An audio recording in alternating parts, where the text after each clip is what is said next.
नमस्कार. आज आपण करणार आहोत प्राणायाम. प्राण म्हणजे जीवनशक्ती, प्राणवायू आणि आयाम म्हणजे नियंत्रण किंवा विस्तार. श्वासावर नियंत्रण ठेवण्याची जी प्रक्रिया आहे त्यालाच आपण म्हणतो प्राणायाम. एका शांत जागे आरामदायी आसनामध्ये बसा. हात मांडीवर चिन्मुद्रेत ठेवा. दीर्घ श्वास घ्या आणि सोडा. आता 3 वेळा आपण ओंकारचं उच्चारण करणार आहोत. दीर्घ श्वास घ्या. ओ.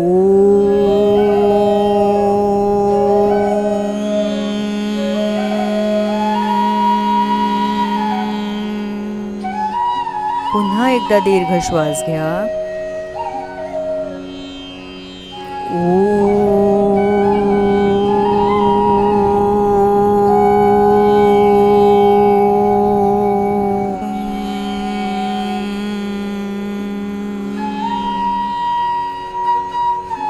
दीर्घ श्वास घ्या.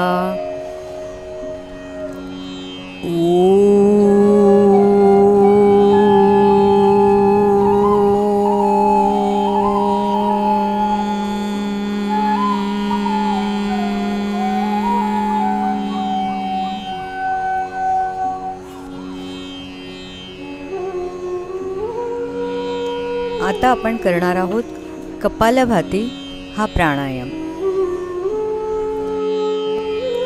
जो आपले शरीर आणि मन दोन्ही शुद्ध करतो. कपालभाती म्हणजे तेजस्वी कपाळ. हा प्राणायाम मनाला, शरीराला स्वच्छ ठेवतो, जागृत आणि ताजेतवाने ठेवतो.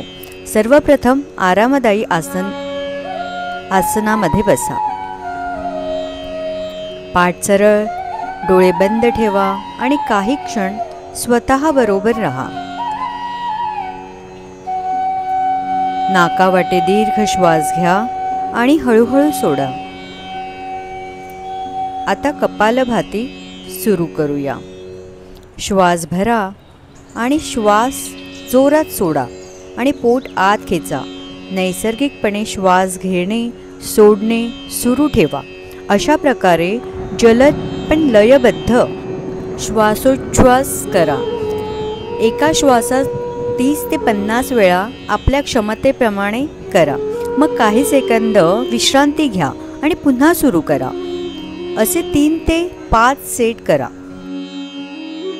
कपालभातीमुळे शरीरातील टॉक्सिन्स बाहेर टाकले जातात. पचनक्रिया सुधारते, चेहऱ्यावर तेज येते आणि मन शांत होते. हा प्राणायाम वजन आणि पोट कमी करण्यासाठी मदत करते. जर तुम्हाला उच्च रक्तदाब, हृदयविकार असेल तर डॉक्टरांच्या सल्ल्यानेच करा. गर्भावस्थेत हा प्राणायाम टाळा. कपालभाती प्राणायाम हे हठयोगामधील षटकर्मामधील एक शुद्धिक्रिया मानली जाते, परंतु त्याचे फायदे भरपूर आहेत, ज्यामुळे ह्या क्रियेला प्राणायामाबरोबर केली जाते. शरीरात ऊर्जा वाढवते, पचनक्रिया सुधारते, शरीरातील विषारी घटक बाहेर काढण्यास मदत करते, पोट कमी करण्यासाठी मदत करते, तसेच वजन नियंत्रणात ठेवण्यासाठी मदत करते.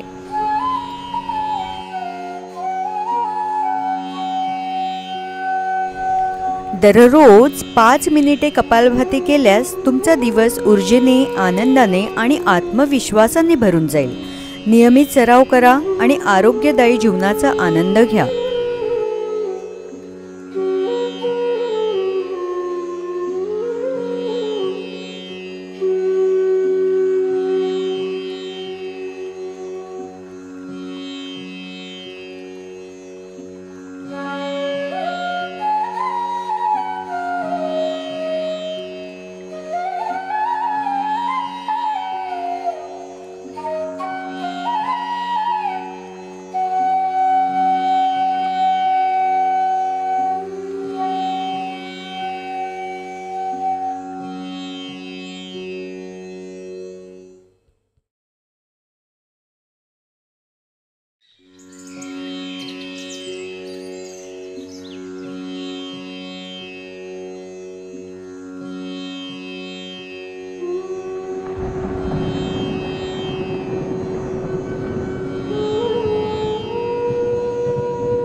आता जाणून घेऊया भस्त्रिका प्राणायाम. भस्त्रिका प्राणायाम ज्याला ऊर्जेचा शक्तीचा श्वास असंही म्हटलं जातं. तुम्ही हाताची हालचाल करून करू शकता किंवा हात मांडीवर ठेवून सुद्धा करू शकता. इथे आपण हाताची हालचाल करून करणार आहोत. श्वास भरत हात वर, श्वास सोडत हात खाली घेणार आहोत. श्वास जोरात घ्यायचा आणि सोडायचा आहे. श्वास भरत हात वर घेऊन जायचे आहेत. श्वास सोडत हाताला जोरात खाली खेचायचा आहे. नाकावाटे श्वास जोरात घ्या आणि नाकावाटे श्वास जोरात सोडा. श्वास घेणे आणि सोडणे सक्रियतेने सुरू ठेवा. ही क्रिया 10 ते 15 वेळा करा. नंतर काही क्षण विश्रांती घ्या. असे 15चे साधारण 3 सेट नियमित करा. भस्त्रिका प्राणायामाने फुफ्फुसांची क्षमता वाढते, रक्त शुद्ध होते, थकवा उदासीनता कमी होते, शरीर ताजेतवाने होते. उच्च रक्तदाब, हृदयविकार, चक्कर येणे किंवा वर्टिगो असल्यास सावकाश करा किंवा डॉक्टरांच्या सल्ल्याने करा. दररोज सकाळी भस्त्रिका केल्याने तुमचा दिवस ऊर्जावान, उत्साहाने आणि सकारात्मकतेने सुरू होईल.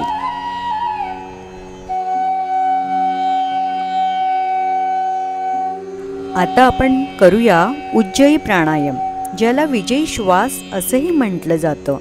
हा प्राणायाम आपल्या मनाला शांत करून शरीरात सकारात्मक ऊर्जा निर्माण करतो. आरामदायी आसनामध्ये पाठ सरळ करून बसा. खांदे सैल, डोळे बंद करा. थोड्या वेळ शांत बसा. आपल्या श्वासावर लक्ष केंद्रित करा. आता नाकावाटे श्वास घेताना घशातून हलका आवाज येईल असा श्वास घ्या. जणू समुद्राच्या लाटांचा आवाज तुम्ही ऐकत आहात. श्वास हळूहळू सोडा. सोडतानाही घशातून तसाच आवाज करा.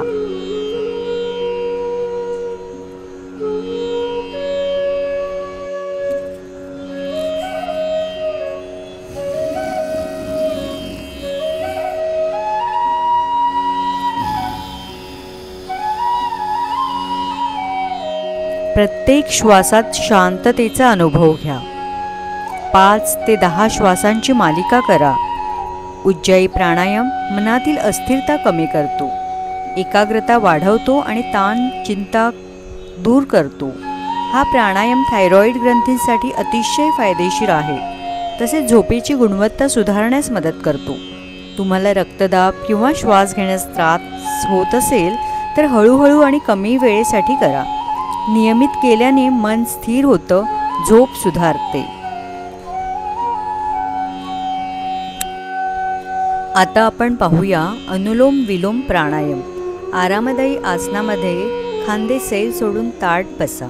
उजव्या हाताची विष्णू मुद्रा करा आणि डावा हात मांडीवर चीन मुद्रेमध्ये ठेवा. तुम्ही तर्जनी आणि मधले बोट कपाळावर ठेवून अंगठा, अनामिका आणि करंगळीचा वापर करून सुद्धा प्राणायाम करू शकता किंवा तर्जनी, मधले बोट आतल्या बाजूला वाकवून करंगळी, अनामिका आणि अंगठ्याचा वापर करून विष्णू मुद्रा करून दुसरा हात मांडीवर चीन मुद्रेत ठेवूनही करू शकता. उजव्या अंगठ्याने उजवी नाकपुडी बंद करा. डाव्या नाकपुडीतून दीर्घ श्वास घ्या. नंतर डावी नाकपुडी बंद करून उजव्या नाकपुडीतून श्वास सोडा. पुन्हा उजव्या नाकपुडीतून श्वास घ्या आणि डाव्या नाकपुडीतून सोडा. ही एक फेरी पूर्ण होईल. अशा 10 ते 20 फेऱ्या हळूहळू शांतपणे पूर्ण करा. अनुलोम विलोममुळे नाड्या शुद्ध होतात, मन शांत होते, तणाव कमी होतो, रक्तदाब आणि चिंता नियंत्रणात राहतात. यामुळे एकाग्रता, झोप आणि ऊर्जा वाढतात. प्राणायाम रिकामी पोटी करा. दररोज हा प्राणायाम केल्याने शरीरातील प्राणशक्ती संतुलित राहते, मनात शांतता आणि स्थैर्य निर्माण होते.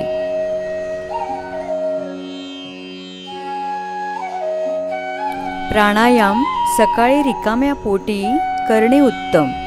सुरुवात 5 ते 10 मिनिटांनी करून हळूहळू वेळ वाढवा. श्वास घेताना किंवा सोडताना जबरदस्तीने किंवा रोखून ठेवून करू नका. सहजतेने जेवढा श्वास घेता येईल तेवढा घ्या आणि सहजतेने सोडा. प्राणायामाच्या नियमित अभ्यासामुळे शरीरातील सर्व नाड्या मोकळ्या होण्यास मदत होते. तसेच ह्या नाड्या सक्रिय होऊन प्राणप्रवाह नियंत्रित राहतो, ज्यामुळे शारीरिक व मानसिक व्याधी कमी होण्यास मदत होते.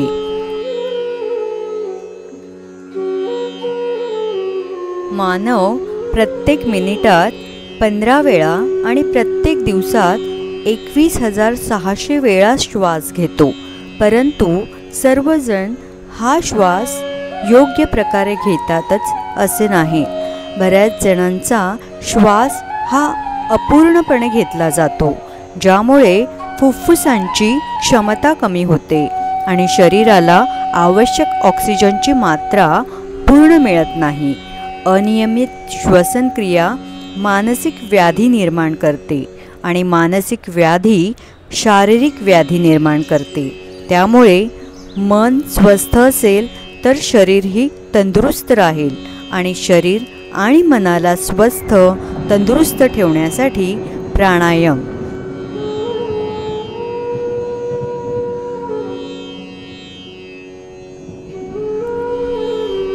रोजच्या दैनंदिन जीवनात प्राणायामचा स्वीकार करा, प्राणायामचा अभ्यास करा आणि आपले जीवन निरोगी आणि तंदुरुस्त ठेवा.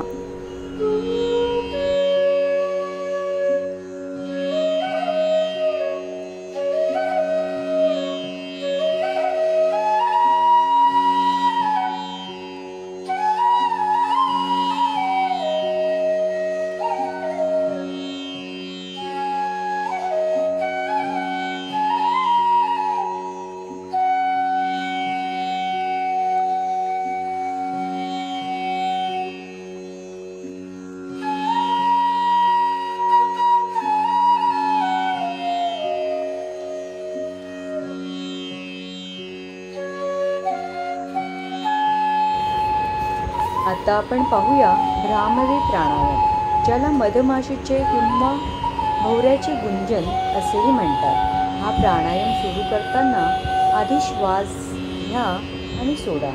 आता दोन्ही हातांचे अंगठे कानावर ठेवा आणि हातांची बोटे चेहऱ्यावर ठेवा.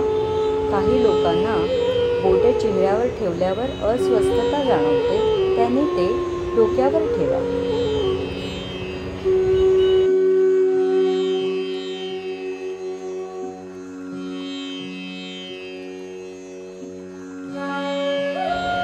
आता दोन्ही हातांची बोटे चेहऱ्यावर ठेवा.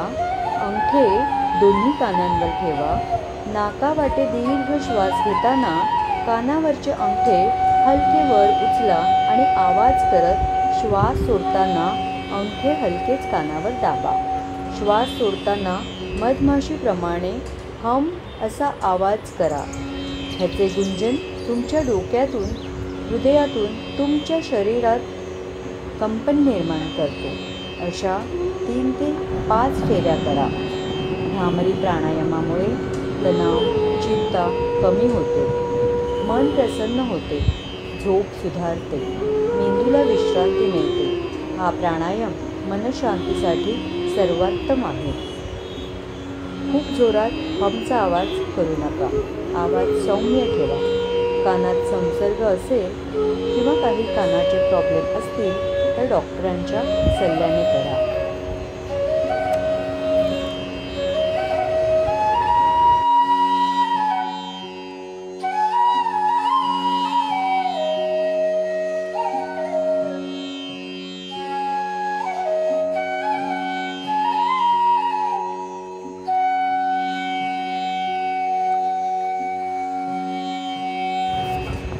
असेच प्राणायाम, ध्यान आणि योगासनांचे अधिक माहिती हवी असल्यास चॅनलला सबस्क्राईब करा. व्हिडिओ आवडला असल्यास लाईक करा, आणि शेअर करायला विसरू नका. धन्यवाद.